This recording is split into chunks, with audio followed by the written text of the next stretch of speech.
Sunday. Oh, shoot. Happy Sunday. It's a It's Sunday Happy show, Bob. Sunday.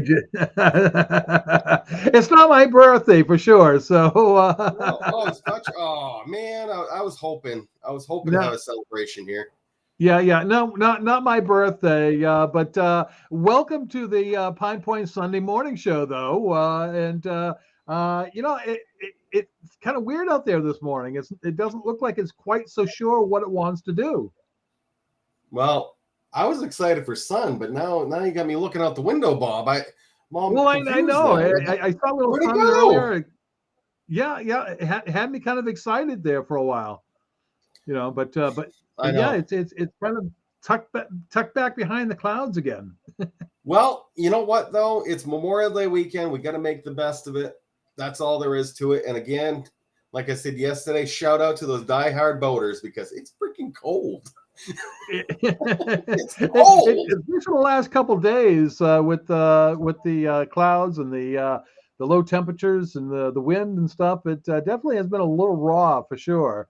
But that's quite typical of Memorial Day weekend, though. I find I've seen Really? many Memorial Day weekends where you go out camping and things, and you got to turn on the heater and wear 5 layers still. It is Maine. Maybe they need to push Memorial Day to mid-June. That way we're for sure getting the warmth. You're But you know probably what? right, but then again, our summer's pretty short already from Memorial Day to Labor Day. So But you uh, know what, Bob? It doesn't matter. You know why? It's not snowing. It's all good. It's not snowing. absolutely true. Absolutely true. Yeah. I will go ahead and put up with this a little bit of cool, a little bit of raw, to not have any of that white stuff for sure. Because let's face it, that's what we kind of deal with. At least 6 months out of the year, just to enjoy this weather, right? Oh yeah. Yeah, we Yeah, suffer just to get it back. yeah, And it just absolutely. makes it just as sweet. Yeah. So any big plans for Memorial Day weekend, Zach?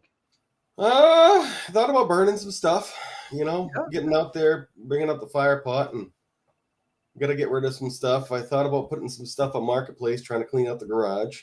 Oh, there you go. There you Yeah. go. We actually had spring cleaning over the last couple of weeks here, so we've put stuff out to the curb, and they pick it up, so it makes it Oh, nice. yeah, it must be nice. I just throw it in the fire. Yeah. Well, unfortunately, some of the stuff I had put out, I couldn't throw in the fire. So Why not? If it says flammable, it just helps it, yeah, good point. Good point.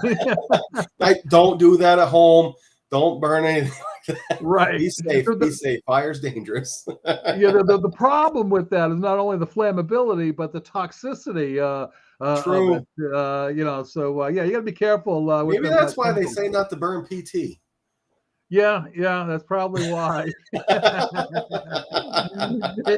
And that's why you see some folks the way they are.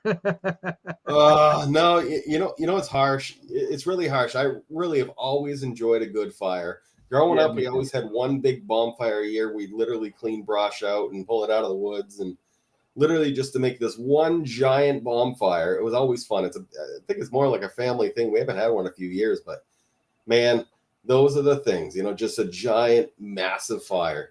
Yeah. But it's unfortunate because you hear about all these accidents with fires all year, and it really sucks. So if you're gonna have an open fire, be safe. Don't run around it. Don't mess around it. It is dangerous. It can be very dangerous. Yeah, I grew up in the city, so didn't really have a whole lot opportunity to get out to camp and build a fire. They kind of frowned upon us doing that in the backyard. Oh, I lived in the country city, Bob. Yeah. Yeah, the Well, when I country say the city. city, I'm talking about Lewiston, but in town. Oh, in town. Oh, Lewiston. you crazy? They have bonfires down there all the time. Yeah, but it's a different day. Did you hear about those bonfires about 5-6 years ago? I Got out of obviously control. not. I'm just No. kidding. No, I'm just kidding. But no, we have so Bob and I have been talking. We've been talking about the struggles of this market, and actually Bob brought up a good fact of what's that fact, Bob? I can't remember what it was. Well, one of the things that I came across in one of the posts that I posted this past week was Gallup poll every year does a survey, Ooh. and they actually look at investing and what might be the best investment Bob, for folks. Bob, did you say Gallup poll? Are we talking about horses? You would think that we might be, but yes, I did say Gallup poll, and What is that? as most of us know anyway, Zach, Gallup is one of those well-respected, well-known companies that do a lot of different types of polling and surveys. And one of the interesting Oh, things that they came across, and unfortunately, I wasn't able to make it as big as I'd like to, but real estate for the 12th year in a row is still the best absolute investment that you can put your money into. Second only, first in the list. Second is gold. And then, of course, you got your mutual funds and your stocks and bonds and savings and things like that. But number one, real estate, 12 years running now, Zach. it should say 2,000 years running, Bob, really, but or more. Well, yeah, and, and I'm going to bring us back on full screen here because unfortunately that snapshot didn't come out as big as I had hoped on the screen. But yeah, I would agree with you, Zach. I would say 2,000 plus years running. Really, if you really want to look at it. Well, yeah, because look at England. Look at England. The lords of the land.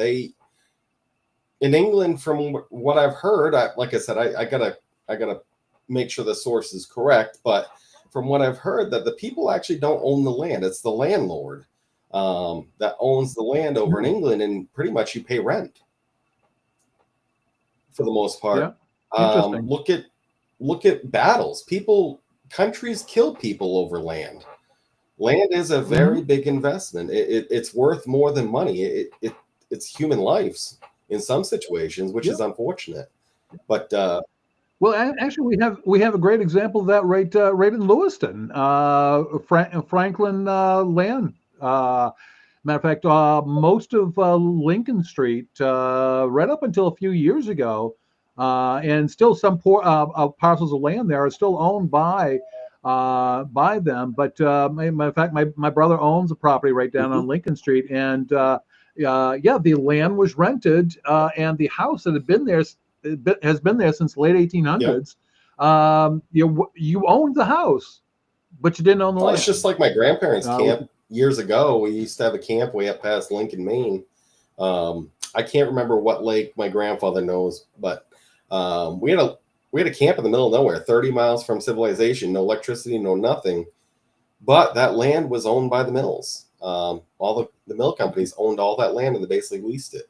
All they cared about was the timber, but somebody wanted to lease some land and throw a camp on there. It was fairly inexpensive, but they're the ones that own the land. They took the rights to all the natural content and used it. Yep. Absolutely. So why is it that real estate is such a great investment, Zach? What would you try say? To make it? Try to make some. Try to make some. Hey, that's a good point. Actually, take that back. There's some being made right now, supposedly, in the middle in Dubai, right? In the Pacific Ocean by a volcano. Yeah. Oh, okay. Yeah, I know there's some nations that are building, actual land too, but volcano. Yeah, I'm sure that goes on all the time. Yeah. That's how land is made. That's how real land is made. But look, think of how many years it takes before it's ready for actual biology to grow, and it takes years. Yeah. Well, not to go deep into it, but I was just watching a documentary the other day. Stop telling me about I know you watched Moana for the first time. Just cut it out, Bob. Well, that was actually the show that I watched afterwards. Okay, all right. It's a good movie. It's a good movie. You have to see it, check that. But yeah, you're right. I mean, pretty much all of our Earth was developed by volcanoes. I mean, at one point, they covered the Earth. Controversial question. That's controversial. We don't know that for a fact. No arguments out there, people. No arguments. just a theory. Oh, okay. So you're putting the disclaimer out there between evolution Yeah, and creation. I yeah, got yeah, you. yeah. I got I you. just want to make sure everybody's happy. I don't want to see anybody. Yeah, yeah, yeah. Well, that's one of the things that we learn in our business is that anything that we say, we always got to go ahead and throw out our little disclaimer just to cover Oh ourselves. yeah, no, it's true though. It's absolutely true because unfortunately, when somebody goes and says everybody or all of it's really makes it into a very not very true statement because it's never all of it or it's never everybody. It's Yeah, just a fact and similarity. yeah. No, you're absolutely right. Very rarely is it everybody or always. It's just not the way it Or works. my favorite one, common sense. Oh boy. Yeah, that's that's like a well, a really Listen, deep listen. subject. Common sense is the the pan coming out of the oven with those delicious cookies. It's got to be hot. That's common sense. Common Yeah, sense is not when yeah, somebody's going to make a decision. It's common sense that they'll choose that. That's not common sense. Um, yeah, that's more or less from upbringing, where you came from, everybody else's choices around you, and the choices that you've created, the preparation you've made throughout life to make those decisions based on your yeah, experiences. That's not common sense. yeah. No, no, you're absolutely right. Absolutely right. But yeah, that is one of those things that common sense to one person is definitely very different to somebody else. Yeah, very true, very true. Now, Bob, So we'll put that disclaimer out. we were having that discussion earlier this morning. We're talking about how crazy it is, and I've been talking about it a lot lately. How the pricing has just been kind of crazy and off this wall, knowing that not even 10 years ago you could buy a place for $125,000, no problem, Hmm. no problem Hmm. whatsoever. Yeah, it's that price range was still a little bit tough, but it's not. It wasn't nearly anything like it is today. Um, Right. we noticed that we have a lot of buyers come in that are under 200,000, and when unfortunately one of the things we have to really point out is a certain few areas in the state, and especially it depends on where they want to be out of, whether they want to be close to Augusta or close to Lewis and Auburn or close to Bangor or close to Waterville. Don't get me wrong, there are options in different towns everywhere, but Lewis and Auburn, we tend to push towards Rumford because Rumford pricing is still affordable. Um, Mhm. and one of the things is when you get closer to Lewis and Auburn now, trying to find a property under 200,000 is almost nearly impossible. Oop, is she gonna make it over there? Hopefully, might need to take a drink of water or something. But Bob and I were talking about the little struggles of that and different strategies to actually help find these people homes, especially with government-backed financing. Government-backed financing, as you know, can be very strict. So one of the things I know Bob and I both do is when we're going through these homes, we're always trying to calculate what it would take to get that home financed. Whether it's going to take a ton, is it going to just take a paint day somewhere before closing? Because don't get me wrong, we're willing to do that. Nothing we want to do, don't get me wrong, but we want to make your dreams come true. But it's hard, and it's just devastating how impossible it's gotten to find a property under 200,000. It's become real difficult. I've got a few clients I'm working with right now that are in that position, and I'm telling you, number one, 4 out of 5 of those properties unfortunately don't wind up qualifying for What government-backed what kind of reasons are financing. you finding, Bob? What would you say when you're looking at these homes? Well, in most cases, it is a disrepair that has been allowed to go on for way too Mhm. long. Projects that have been taken on but never finished. I mean, I was in a home, the other day, and it was hard to tell in the pictures whether it was a large throw rug that was over the floors or not, but. Into the home, it was just all subfloor. So one of the issues that we'd have there is that we'd have to get some sort of flooring down, Mhm. linoleum, carpet, something down on that floor before we even allow an FHA inspector to get in there to even take a look, because they're going to ding us on that, and that'd be one of the contingencies we'd be up against anyway. So Yeah. yeah, that was one of the big ones that came out in that particular property. There was a few other things with open walls where projects have been started but never finished. So obviously those are going to need to be finished before we can go ahead and move forward. Peeling paint is always one of the big ones that you find inside and out, that you're always looking for. But again, you kind of alluded to it. The paint party. It's one of those things that can be taken care of. Unfortunately, not all situations we come across can be. No, no, and don't get me wrong. And if there's too much paint, it does get to a point where there's a lot of risk, because especially from our eyes when we're going into it, one of the things I'm always thinking about is how much time and money are we going to put into a house that at the end of the day may not go through.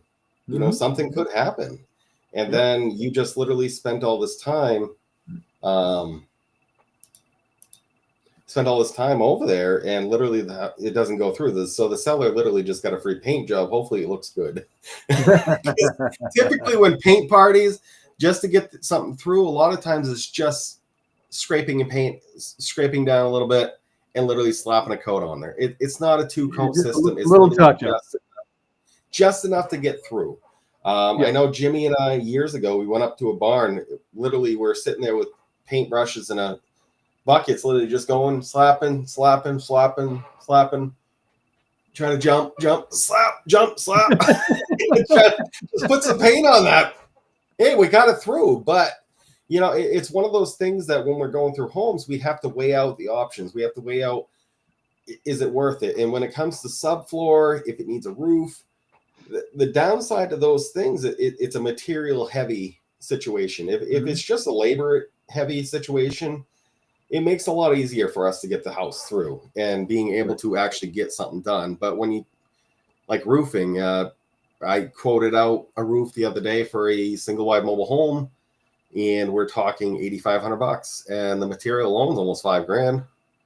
Maybe not quite 5, but still $5,000 worth of material right off the bat when you don't even own the home. That's a tough call. Yeah. But it's one of those things that we're always working, always trying to come up with new ideas. Part of our job, I know Bob and I have a lot of talks on what we could do, what we can do. Where do we draw the line?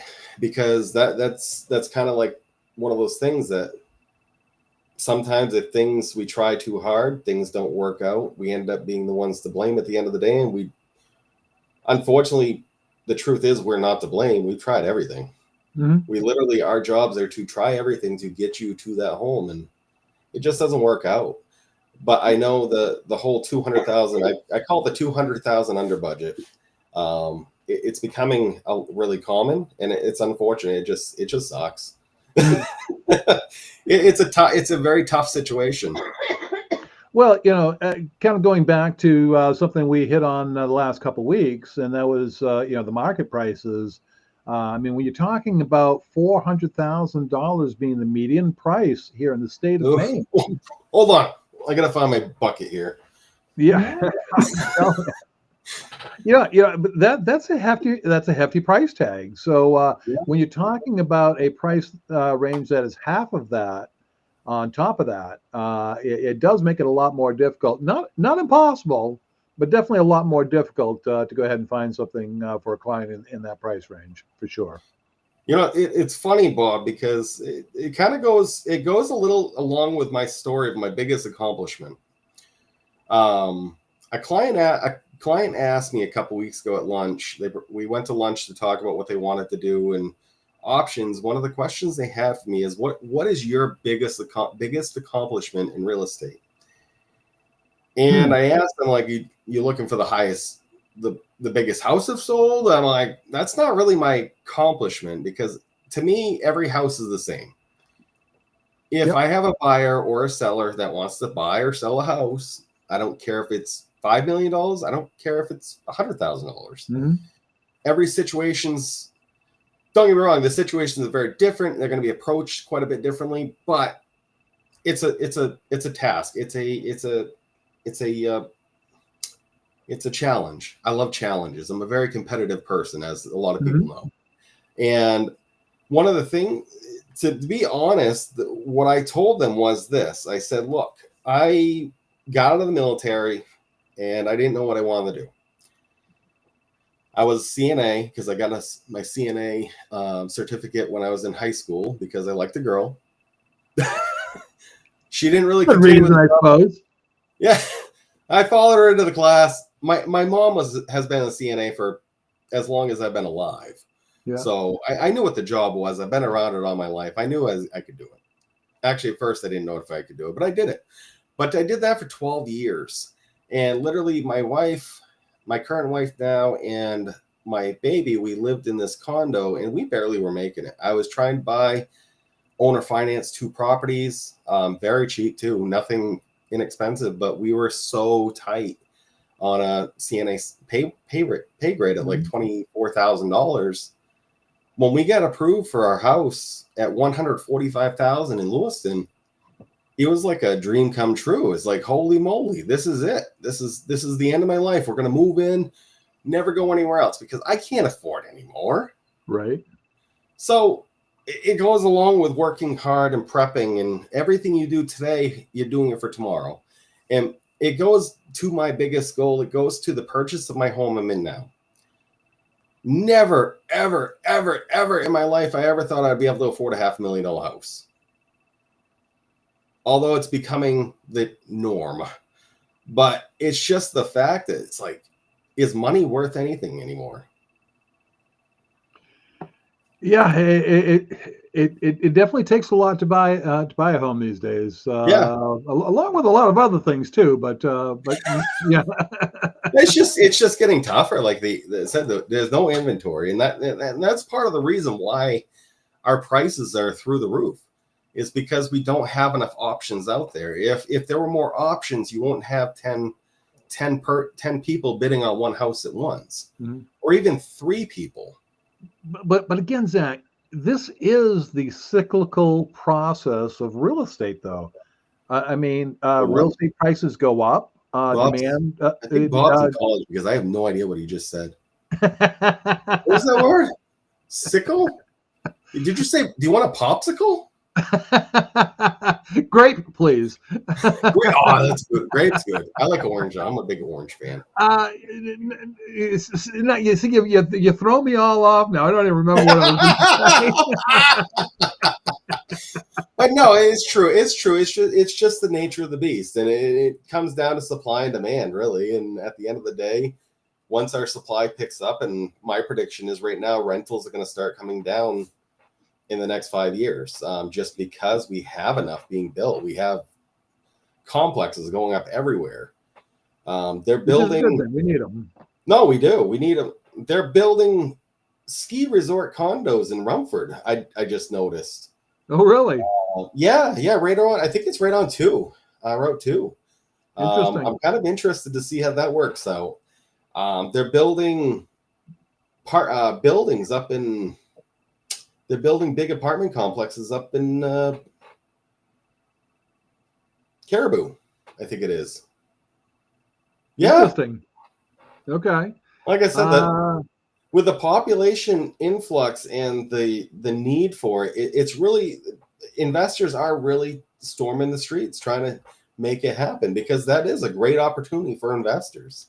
But I feel like once the rental demand is met, I think we'll start to see our house demand fall a little bit. Okay. You think you will start seeing fewer buyers? Is that what you're saying? Yes. Okay. Because right now it's funny because when my brother was moving up here from Arizona, we had these debates all the time. I'm like, it's not like what you think, dude. There's not enough housing. Even your rentals are multiple offer or multiple lease. Yeah. It's almost like a bidding war to get an apartment now. It's kind of weird. Yeah, that is weird. But no, there's not enough apartments. People are taking anything and everything they can get just to find a home, and it's kind of sad. But it's life, and eventually it will catch up, and eventually I believe there will be enough housing, and I think that's going to be the first. I think that's going to be the first thing that has to happen before we start getting relief on the buyer side. Mm-hmm. Is we just need enough housing. Right, right. We have a lot of people that are lifelong tenants that are opting to try to buy a house because it's less expensive.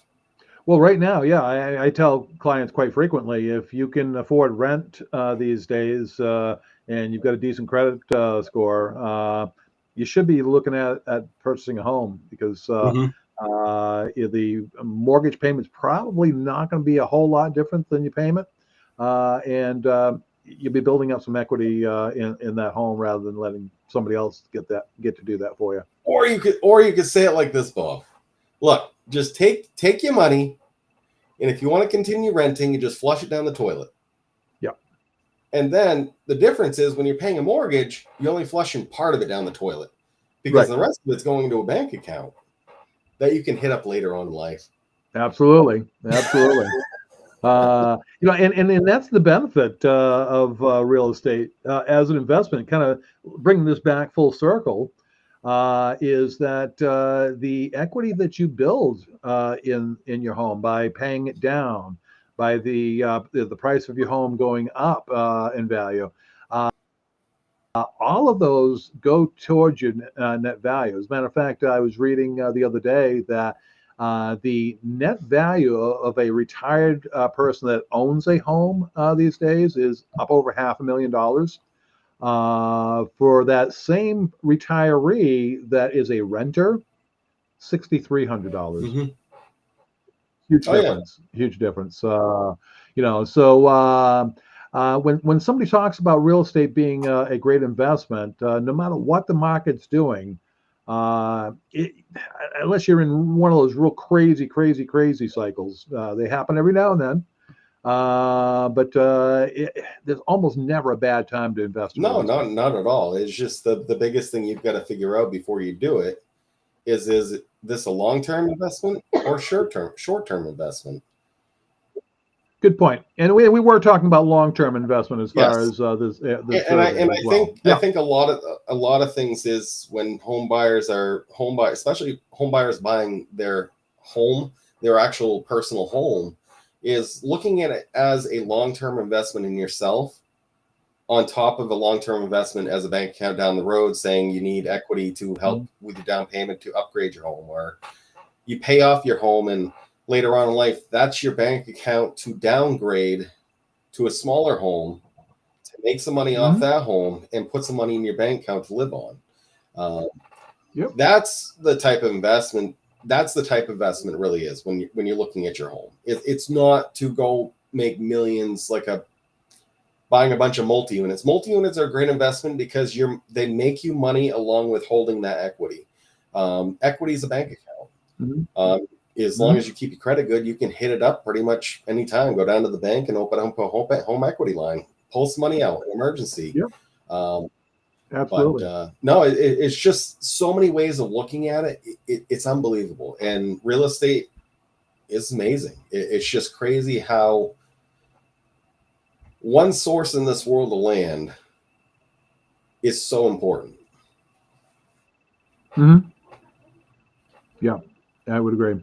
So, so basically, as we're kind of wrapping up things here today, Zach, real estate is really, the best investment that you can look at long term. It really is. And if you're in a position to go ahead and actually look at the possibility of home ownership, first thing I would say is give us a call, guys. Like we say all the time, talk is free. Is it? Okay, and we'd love to go ahead and take the opportunity to go ahead and talk with you. I remember when it was 10 cents a minute, but Lucy still charges that. Lucy still charges that. Probably. But hey, on the flip side, if you have a home and you want an equity analysis to find out how much equity you might be able to pull out of your home, give us a shout. Talk is free. Yeah. We won't charge you that 10 cents a minute. Don't worry. Talk is free with us. Yeah.